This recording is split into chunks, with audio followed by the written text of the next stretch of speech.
مہربانی مہربانی سے مہربانی مہربانی اعوذ باللہ من الشیطان الرجیم بسم اللہ الرحمن الرحیم کوئٹہ شہر کے الگ شہر ہے میں وہی مہربانی کشن مہربانی علاقہ اعوذ باللہ من الشیطان الرجیم بسم اللہ الرحمن الرحیم کوئٹہ شہر کے سریاب علاقے میں شوانی اسٹیڈیم میں جناب محترم عطا اللہ خان مینگل کی 34 برسی کے موقع پہ یہاں آئے ہوئے سیاسی اکابرین مختلف سیاسی پارٹیوں کے کارکن ہماری بلوچ بہنیں اور بھائی جناب عطا اللہ خان مینگل صاحب کی 34 برسی ہمیں کہ ایسے وقت میں منا رہے ہیں جبکہ ہمارا ملک پاکستان اپنی تاریخ کے بدترین بحرانوں میں مبتلا ہے اور کوئی بھی ان بحرانوں کے علاج کے لیے نہ سنجیدہ ہے اور نہ اس کے متعلق کوئی سنجیدہ رائے بنانے کی کوشش کو برداشت نہیں کرتا۔ آج دنیا بدل چکی ہے، جذباتی نعروں سے، گالی گلوچ سے، دوسرے لوگوں کو غلط ناموں سے کام نہیں چلے گا۔ ہم کوئی ایسا کام نہیں کر رہے جو انسانیت کے قانون کے خلاف ہو، جو اقوام متحدہ کے قوانین کے خلاف ہو، جو پشتون بلوچ روایات کے خلاف ہو۔ ہم واضح طور پہ یہاں کا پشتون، یہاں کا بلوچ، یہاں کا سندھی، حتیٰ یہاں کا پنجابی، ہمیں واضح طور پہ لوگوں سے کہنا پڑے گا پاکستان نہ ہم کسی کے مفتوح ہے، نہ کوئی یہاں فاتح ہے۔ پاکستان کی عمر 76-77 سال ہے، جبکہ ہم یہاں رہنے والے لوگ پنجابی، سندھی، سرائکی، پشتون، بلوچ ہزاروں سال سے اپنے مادر وطن پہ رہ رہے ہیں۔ یہ وطن ہمیں کسی نے خیرات میں نہیں دیا۔ پشتون وطن، بلوچ وطن، سرائکی وطن، پنجابی وطن، یہ ہمیں کسی نے خیرات میں نہیں دیا۔ یہ ہمیں اپنے ان بہادر معلوم اور نامعلوم شہیدیوں اور غازیوں کے تلوار کے نتیجے میں آزادی کا دفاع کرتے ہوئے ہم نے اسے بچایا ہے اور ہم آئندہ بھی اسے بچائیں گے۔ ہم پاکستان توڑنا نہیں چاہتے۔ پاکستان کی تاریخ آئینی جھگڑوں پہ مشتمل ہے۔ پہلے دن سے ہمارے پنجاب کے وکیلوں، ججوں، ملٹری بیوروکریسی، سول بیوروکریسی نے بنگال کی آبادی کا راستہ روکنے کے لیے یہاں کسی قسم کا آئین بننے نہیں دیا۔ تاریخ لمبی ہے، بڑی مشکل سے سن 56 میں ایک متفقہ آئین بننے کی کوشش کی گئی۔ وہ آئین چپنے جا رہا تھا جب اسے معطل کیا گیا، اور پھر ایک عجیب فارمولے کے ذریعے کہ 54 برابر ہے 46 یا 46 برابر ہے 54، بنگالی اتنے اور یہاں پشتون، بلوچ سارے صوبے توڑ کے 1 یونٹ کی بنیاد بنا کے ایک صوبہ یہ کر دیا گیا، مغربی پاکستان کا، ایک مشرقی پاکستان کا۔ اس وقت یہاں کے وطن دوست قوتوں نے،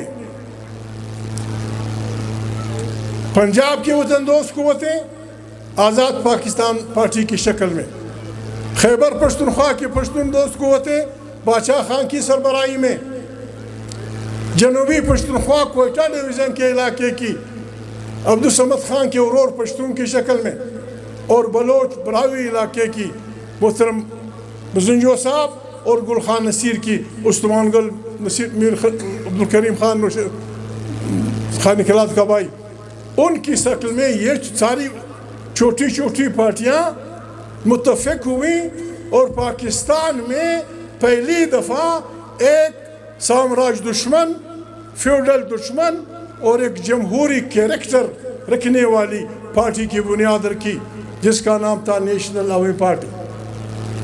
بنگال کے جمہوری لوگ اس میں شامل تھے، سندھ کے جمہوری لوگ اس میں شامل تھے، جی ایم سید، حیدر بخش جتوئی اور جتنے وہ لوگ تھے، پنجاب کے لوگ شامل تھے، خیبر پختونخوا کے یہاں کا بلوچ پشتون شامل تھے۔ انہوں نے نیشنل عوامی پارٹی کی بنیاد رکھی اور اس پارٹی نے مطالبہ کیا کہ پاکستان ایک فیڈریشن ہوگا، پشتون بلوچ سندھی سیاسی بھائی ہوں گے، 1 یونٹ کے خلاف تحریک چلے گی اور پھر زبان، ثقافت اور چیز کی بنیاد پہ یہاں صوبے بنیں گے اور خارجہ سیاست میں فلانا فلانا فلانا یہ چیزیں مرکز کے پاس ہوں گی، خارجہ پالیسی آزاد ہوگی، ہم روس اور امریکہ کے جھگڑے میں نہیں پڑیں گے۔ اختر جان بھائی، ہمیں یہ سوچنا ہوگا، پاکستان میں اس وقت صرف 2 پارٹیاں تھیں اختر جان بھائی، ایک آپ کی پارٹی، آپ کے بزرگوں کی پارٹی، ہمارے بزرگوں کی پارٹی، اور ایک تھی سرکاری مسلم لیگ۔ دوسری پارٹی کا وجود نہیں تھا۔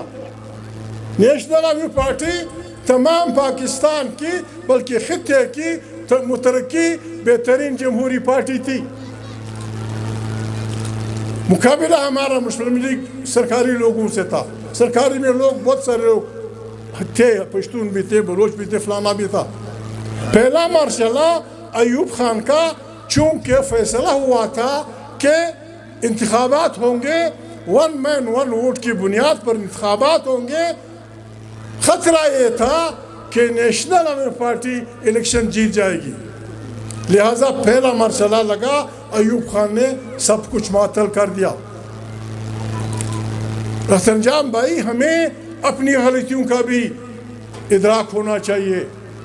ہم نے جو غلطیاں کی اس کے نتیجے میں میں دعوے سے کہتا ہوں پاکستان کی تمام پارٹیاں بشمول پیپل پارٹی، بشمول فلانی پارٹی، یہ ہماری اس پارٹی کے پیٹ سے نکلی ہیں۔ کسی پارٹی کا وجود نہیں تھا، کوئی کہیں وزیر تھا، کوئی کہیں وزیر تھا، سب ہمارے پاس تھے اور ہم بہترین سیاسی لوگ تھے۔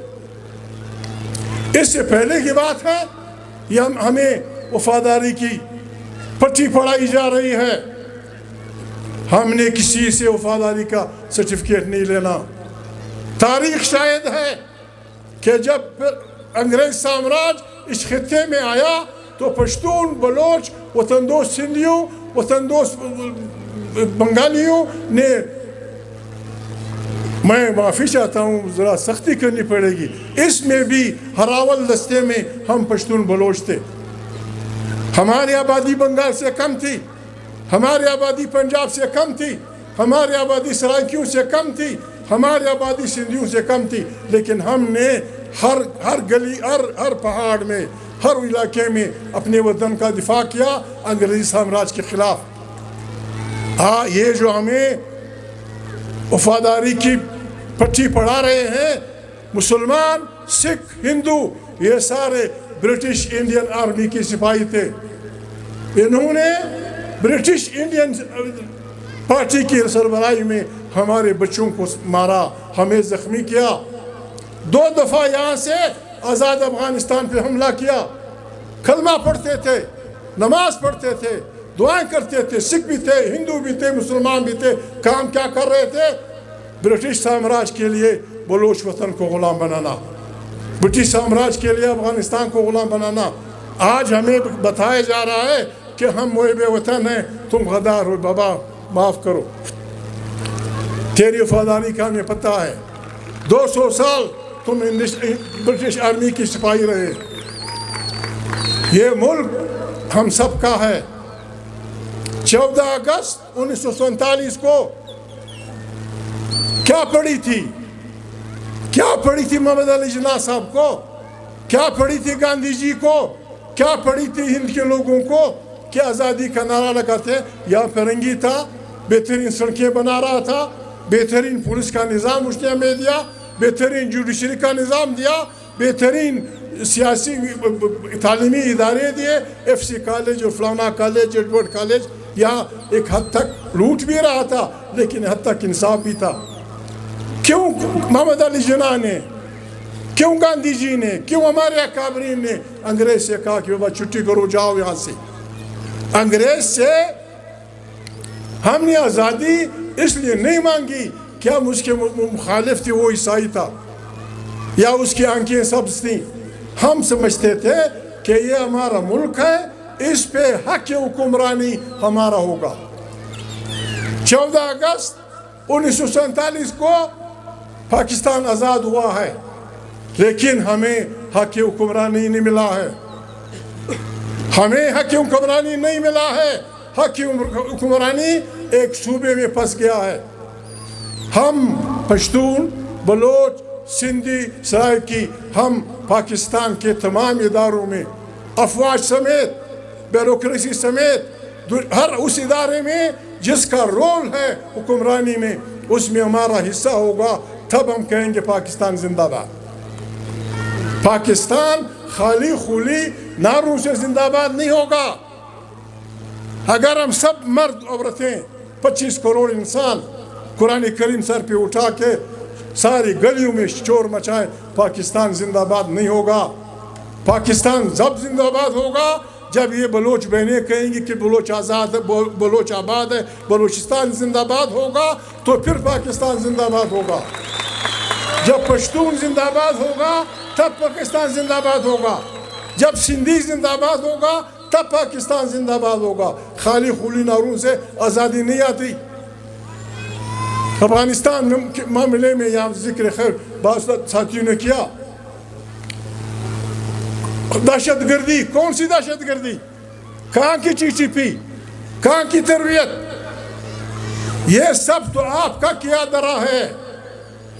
جب افغانستان میں یہ بربادی نہیں آئی تھی، ہمارے ہاں 303 بندوق بلوچ علاقے میں، پشتون علاقے میں 30,000 روپے میں تھا۔ جرمن پستول 30,000 روپے میں تھا۔ آپ نے امریکہ اور روس کی جنگ میں کود کر کلاشنکوف ہمارے گھر پہنچا دی۔ یہ جو بچوں کے کندھوں پہ ہیں، یہ بندوقیں جلاواں کے کارخانوں میں نہیں بنی، نہ عطا اللہ خان کی کوئی وا فیکٹری تھی وہاں، نہ کسی اشکزئی کی تھی، نہ کسی کاکڑ کی تھی۔ آپ نے یہاں خارجی اس میں لے کر، کرنل امام خود کہتا ہے پاکستان ٹیلی ویژن پہ، کرنل امام پاکستان ٹیلی ویژن پہ کہتا ہے کہ ہم نے 95,000 جہانی دہشت گردوں کو ٹریننگ دی۔ 95,000۔ ایک ترکان بھی اگر ٹریننگ دیتا ہے لسٹ رکھتا ہے۔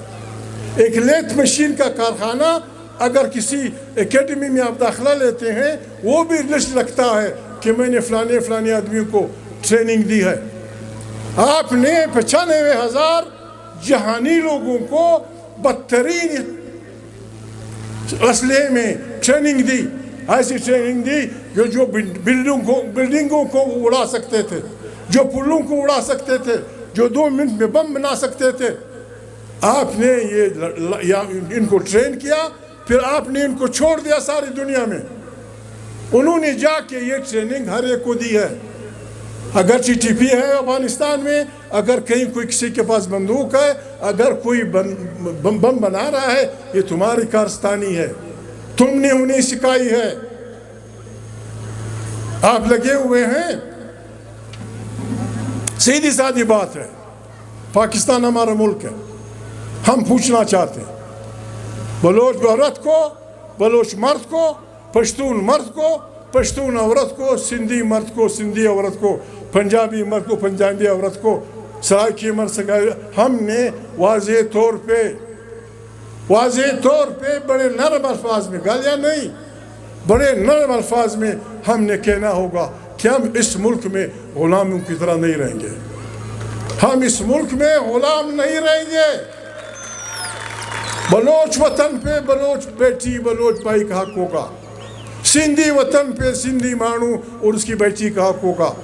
پشتون وطن پہ پشتون مرد پشتون عورت کا حق ہوگا. ہم کسی سے خیرات نہیں مانگتے. یا لکھا ہوا ہے منرلز ایکٹ. کون سا ایکٹ؟ پاکستان اس وقت بھی منرلز کے اعتبار سے دنیا کا امیر ترین ملک ہے. بات یہ ہے، ہم بس بستہ ریکویسٹ کرتے ہیں جرنیلوں سے، شہباز اینڈ کمپنی سے، کیا آپ اس ملک کو چلانا چاہتے ہیں؟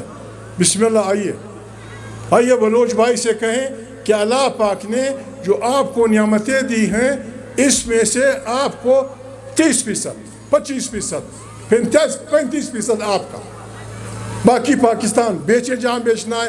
ہم اپنا 35% اپنے بچوں میں تقسیم کریں گے اور اپنے ہاتھوں سے آپ کے کانوں میں مزدوری کریں گے. پاکستان زندہ باد ہو جائے گا. پشتون وطن میں نعمتیں ہیں، دے دو پشتون وطن کا کچھ حصہ. 35%، 36% پارلیمنٹ فیصلہ کرے، عوام کے جرگے فیصلہ کرے. یہ ایسا نہیں ہوگا. ایسا نہیں ہوگا کہ آپ آئیں گے میرے وطن میں اللہ اپنا کی نعمتیں وہ کی ہیں اس پہ آپ قبضہ کریں گے اور اگر میں اس کا دفاع کروں گا آپ مجھے دہشت گرد ڈکلیئر کریں گے. یہ نہیں ہے. ہمیں احتیاط کرنی ہوگی.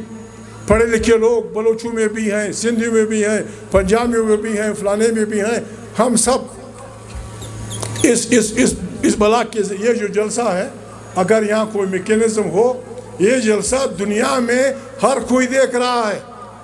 وہ پوچھتے ہیں کیا ہو رہا ہے، یہ لوگ کیا کہہ رہے ہیں. اگر ہم بین الاقوامی انسانی قوانین کے تحت اپنا کیس رکھ لیں، دنیا ہماری سپورٹ میں نکلے گی، دنیا ہمیں سپورٹ کرے گی، دنیا ہمارا ساتھ دے گی. ہم نے یہ کرنا ہے.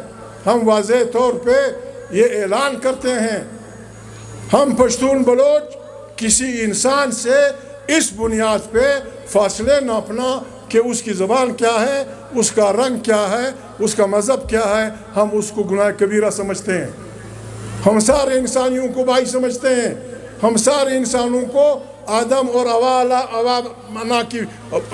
انا نانی کو بولتے ہیں، دادی کو، وہ اوا دادی کے بچے سمجھتے ہیں. ہر آدمی کی اپنی زبان ہے. ہم نے یہ کرنا ہوگا. بلوچ پشتون ہمارے ساتھیوں نے یہ کرنا ہوگا. جس طرح آپ کو اپنی ماں پیاری ہے، جس طرح آپ کو اپنا باپ پیارا ہے، جس طرح آپ کو اپنی زبان پیاری ہے، آپ نے لوگوں کو کی ماؤں کا احترام کرنا ہوگا. آپ نے لوگوں کی بہنوں کا احترام کرنا ہوگا. آپ نے لوگوں کے مذاہب کا احترام کرنا ہوگا. پھر جا کے ہماری بات بنے گی. یہ نہیں ہو سکتا کہ آپ تو اپنی ماں کی عزت کریں اور دوسرے کو ماں بہن کی گالیاں دیں. یہ نہیں چلے گا. ہم انسانیت پہ یقین رکھتے ہیں. انسانیت اس بات پہ متفق ہے کہ جو انسان جہاں بستا ہے اس خطے میں اللہ پاک کی جو بھی نعمتیں ہیں اس پہ پہلا حق ان کے بچوں کا ہے. ہم یہ چاہتے ہیں. اس کے لیے جمہوری دنیا میں آئین کی بات چلی ہے. کانسٹیٹیوشن، آئین پاکستان کا ایک سوشل کانٹریکٹ، یہ سماجی معاہدہ ہوتا ہے قوموں کے درمیان. ہم نے سستیاں کی اختر جان، ہم نے سستیاں کی. سینیٹ جہاں 22 کیمرے ہوتے ہیں، 2 قسم کا ایک ملت زیادہ ہوتی ہے تو وہاں 2 ہاؤسز بنائے جاتے ہیں. قومی اسمبلی آبادی کی بنیاد پہ، سینیٹ برابری کی بنیاد پہ. بلوچ، سرائکی، سندھی، پشتون، ہم 4 ہیں سینیٹ میں. وہاں جب برابری ہوگی تو ہمارے ووٹ 40 ہوں گے. پنجاب کی آبادی زیادہ ہے، اس کے 10 ہوں گے. لیکن ہم نے سینیٹ کے حقوق کے لیے وہ جدوجہد نہیں کی. ہم نے سینیٹ کی طاقت کے لیے وہ جدوجہد نہیں کی کہ وہ سینیٹ کے پاس بھی وہی اختیارات ہوں جو قومی اسمبلی کے ہیں. ہم پاکستان کو بچانا چاہتے ہیں. ہم پاکستان کو چلانا چاہتے ہیں. اس میں ہمارا حصہ ہوگا. فوج میں ہمارا حصہ ہوگا. بیوروکریسی میں ہمارا حصہ ہوگا, وسائل میں ہمارا حصہ ہوگا, خارجی سیاست میں ہمارا حصہ ہوگا. ہماری زبانیں ہمارے بچوں کی اسکول کی زبانیں ہوں گی, ہماری زبانوں کا احترام ہوگا, ہمارے کلچر کا لوگ احترام کریں گے. ہم ان کی بہترین پاکستان ایک بہترین گلدستہ بن سکتا ہے. ہم نے جو خود غلطیاں کی ہیں, ہم اثرجام میں معافی چاہتا ہوں, اشاروں کنایوں میں بات کرنی پڑتی ہے. 26ویں ترمیم ہماری اپنی گناہوں کا نتیجہ ہے, ہماری اپنی غلطیوں کا نتیجہ ہے. ہم نے حصہ لیا ہے اس میں, ہم نے اس میں ووٹ ڈالے ہیں. جب آپ خود کریں گے, خود کردہ علاج نیست. خود کردہ علاج یہ ہے کہ آدمی توبہ کرے. 26ویں ترمیم ہو, فلانی ترمیم ہو, ہم اس ملک کے برابری پر بنیاد پہ رہنا چاہتے ہیں. نہ ہم کسی سے خیرات لیں گے, نہ ہم کسی سے زکوٰۃ لیں گے, لیکن جو کچھ اللہ پاک نے ہمیں دیا ہے, یا قرارداد میں بات تھی ہمارے راستوں کی, یعنی ہمیں اقتصادی طور پہ بھی قتل کرنے کی کوشش کی جا رہی ہے. وہ قمردین کاریز, بلکہ وہ بدینی سے لے کر نیمروز زائدان تک ہمارے افغانستان کی طرف 7-8 راستے ہیں. اگر کوئی بلوچ, کوئی پشتون ہیروئن کی اسمگلنگ کرتا ہے, اسلحے کی اسمگلنگ کرتا ہے, یا کسی اور غلط چیز کی اسمگلنگ کرتا ہے, بالکل اسے گولی مار دو. لیکن جب ہم سیدھا افغانستان جو اس کے غزنی کے بالکل مقابل ہے, چمن کندار کے بالکل مقابل ہے, زائدان ادھر نیمروز کے بالکل مقابل ہے, نوشکی وغیرہ, ہم آئے, پاکستان کی حکومت آئے, اس طرف کسٹم ہاؤس بنائے, اس طرف کسٹم ہاؤس بنائے. جو ٹیکس آپ کراچی میں لوگوں سے لیتے ہیں, ہم سے لے لیں. ہم یہ نہیں کر سکتے کہ جی چونکہ آپ بادام اور فلانا ملائیشیا سے سمندر میں لاتے ہیں اور ہم یہاں سے لائیں گے تو آپ ہماری اس پہ پابندی لگائیں. یہ غلط ہے. تجارت لوگ اسی لیے کرتے ہیں کہ جس میں آدمی کا فائدہ ہو. ہم اپنی چیزیں کندھار سے لائیں گے, چمن والے خوست والے بنو پہ لائیں گے, زائدان والے نیمروز سے لائیں گے, فلانے وہاں سے لائیں گے. پاکستان ترقی بھی کرے گا, فلانا بھی کرے گا. ہم نے اختر جان اپنی غلطیوں کو پہ وہ کرنی پڑے گی. ہماری اپنی کوتاہیاں بہت ہیں. 50 سال اس صوبے کو ہوئے ہیں. ہم نے اپنے غریب عوام کے لیے کیا کیا؟ آگے میں نہیں جاتا. 50 سال ہماری آبادی پنجاب کے ایک ضلع کے برابر ہے. جھوٹ سچ نکال کے ہماری آبادی 1 کروڑ سے کم ہے. 1 کروڑ انسانوں کو اگر یہ صوبہ ہر گھر کو 25,000 روپے ایک نوکری دے دے, ہمارے غریب لوگ خوش ہوں گے. آج بھی غریب بلوچ, غریب پشتون کی کیا حیثیت ہے؟ ہماری تعلیمی حیثیت کہاں چلی گئی؟ ہماری اقتصادی حیثیت کہاں چلی گئی ہے؟ میں بعض باتیں نہیں کرتا, ویسے بھی مشکل کام ہے. ہمیں اپنے جلسوں کو مشاعروں میں تبدیل نہیں کرنا چاہیے, ورنہ میں شاعری میں بھی ٹھیک ہوں. بات یہ ہے, وطن سے محبت, یہ شعر میں فارسی کا اکثر کہتا رہتا ہوں, مشہور شعر ہے فارسی کا, حب الوطن از ملک سلیمان خوشتر. شاعر کہتا ہے کہ وطن کی محبت سلیمان علیہ السلام کے ملک سے بھی خوشنما ہے. خار وطن از سنبل ریحان خوشتر. وطن کے کانٹے مانٹے سنبل اور ریحان سے بھی زیادہ آدمی کو وہ لگتے ہیں, پیارے لگتے ہیں. اس کا تیسرا شعر ہے, یوسف کے مصر بادشاہی میں کر. یوسف علیہ السلام کی بات کرتا ہے شاعر کہ یوسف جب مصر میں حکمران تھا تو وہ کیا کہتا تھا کہ گدا بودن کنان خوشتر. کہتا تھا کہ اگر مصر کی بادشاہی کے علاوہ کے بجائے میں اپنے گاؤں کنان کا ملنگ ہوتا تو میرے لیے بہتر تھا.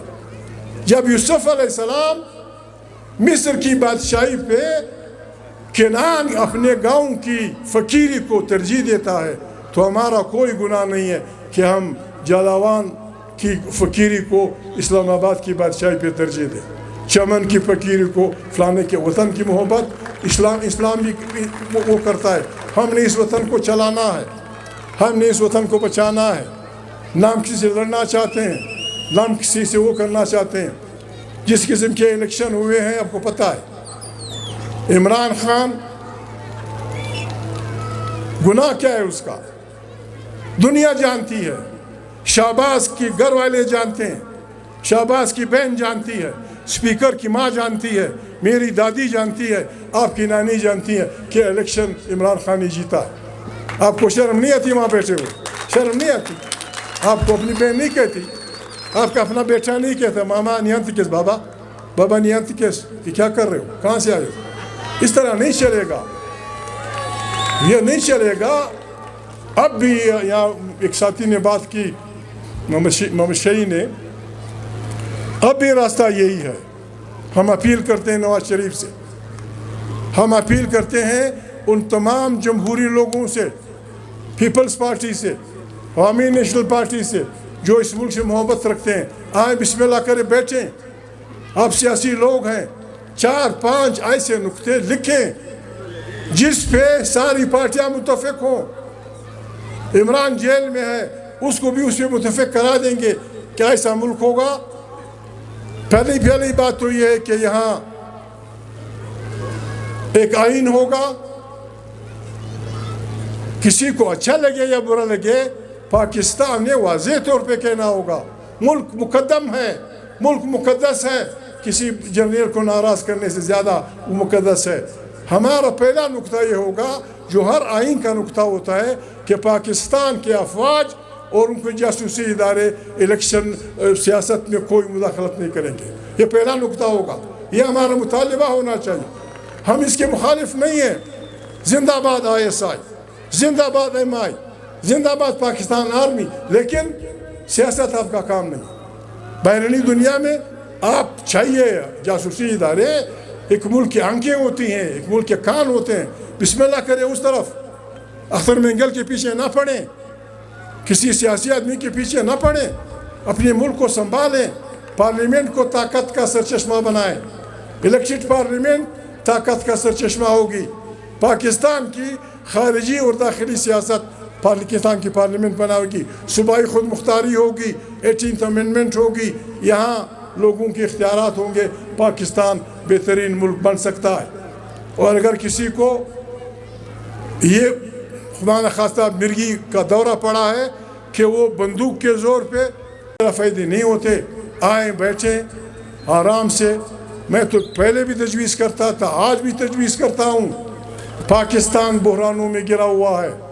پاکستان کے ججز، پاکستان کے جرنیل، پاکستان کے سیاسی لوگ، پاکستان کے مدبرین، پاکستان کے دانشور، پاکستان کے دانشخور، آئیں بیٹھیں ہم 2-3 دن اور سب عقل سلیم ملا کے، کلیکٹیو وزڈم، اجتماعی عقل سے مل کے اس ملک کو ان بحرانوں سے نکالیں۔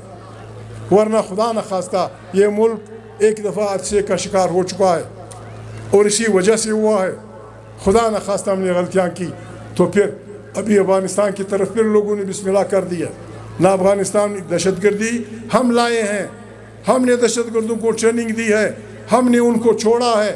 اب اس کا علاج یہ ہے، اگر افغانستان سے پاکستان کو خطرہ ہے تو ہم اپیل کرتے ہیں اقوام متحدہ کے سیکرٹری جنرل سے، مہربانی کریں آپ کی سربراہی میں افغانستان سمیت پاکستان کے تمام ہمسایوں کی ایک میٹنگ بلائیں، جس میں چین بھی بیٹھا ہو، تاجکستان بھی بیٹھا ہو، افغانستان بھی بیٹھا ہو، ایران بھی بیٹھا ہو، ہمارے جو وہ ہیں، اس میں مہربانی کریں تمام ہمسائے افغانستان سے اپنی شکایات یا خطرات کا اظہار کریں، افغانستان ان سے اظہار کرے۔ یہ سب مل بیٹھ کے اللہ کو حاضر و ناظر دان کر یہ قسم کھائیں اقوام متحدہ کے سیکرٹری جنرل کے سامنے کہ ہم ایک دوسرے کی آزادی کا خیال رکھیں گے، ہم ایک دوسرے کے اس میں مداخلت نہیں کریں گے۔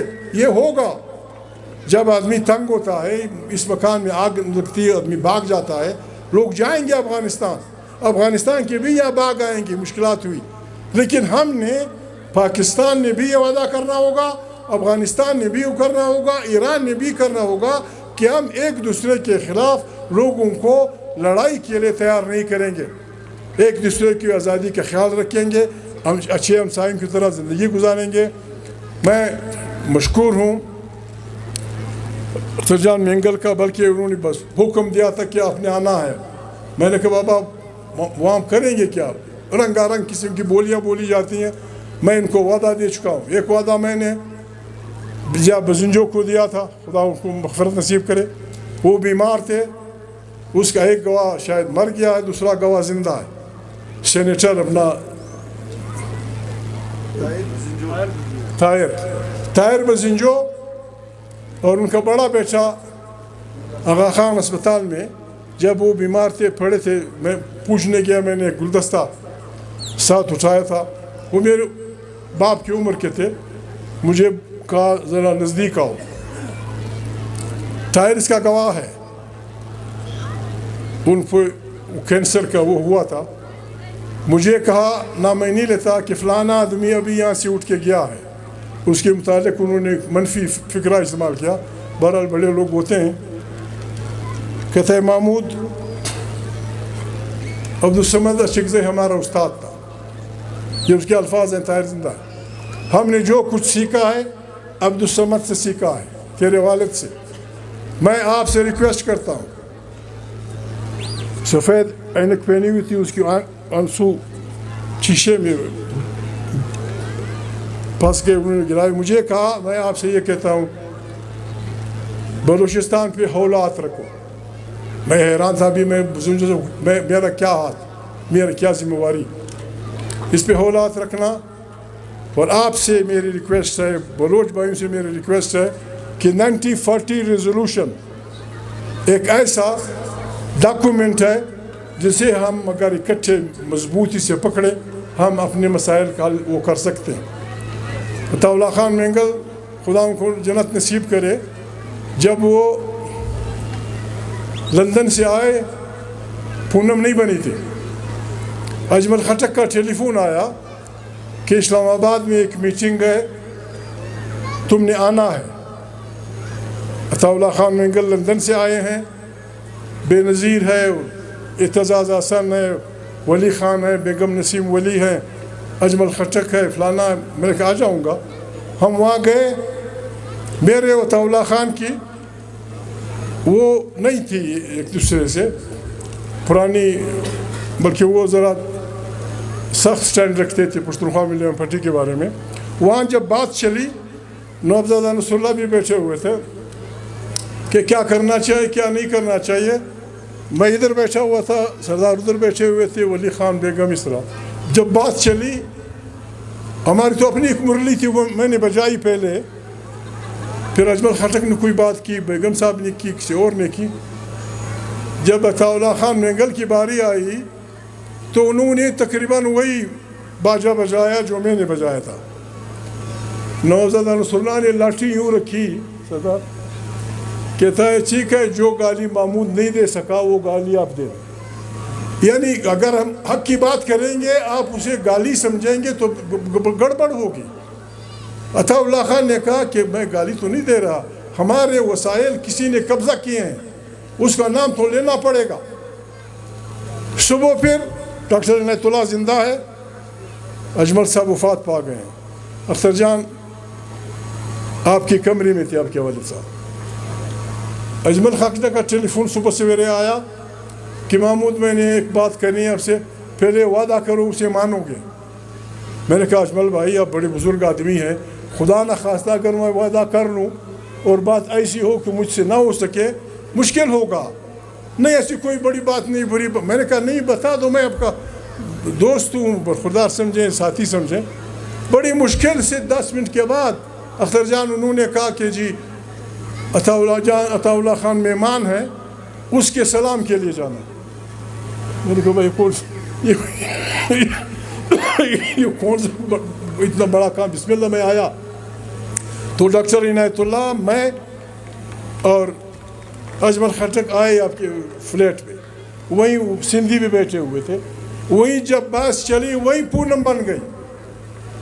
وہی بیٹھ کے پونم بنی اور پونم کا کس نے کیا کیا، جو کیا اچھا کیا۔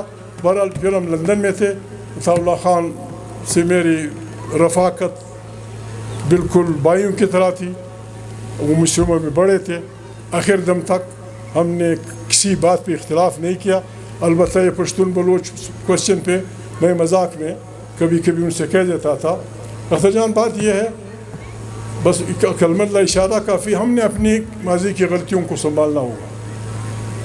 ہم حیدرآباد جیل سے اکٹھے نہیں نکلے، ہم نے یہ صوبہ بھائی بندیوں کی طرح سیالی پہ نہیں چلایا، بس ماضی کو بھولنا ہے، آگے بڑھنا ہے۔ میں بلوچ بہنوں کو، بلوچ بھائیوں کو اپنی طرف سے، پارٹی کی طرف سے یہ آپ کو وعدہ، پکا وعدہ، آپ کے خلاف ظلم ہوگا میں خاموش رہا، میری زبان کاٹ دو۔ آپ کے خلاف ظلم ہوا، ناروا ہوا، میں خاموش رہا یا پشتونخوا ملیم پارٹی خاموش رہی، آپ کو حق ہے کہ دنیا کی جو سزا میں دیں۔ البتہ ہم نے سیالوں کی طرح رہنا ہے، اور سیال کیا ہوتا ہے یہ بلوچ سب سے زیادہ اچھی طرح جانتا ہے۔ God bless you۔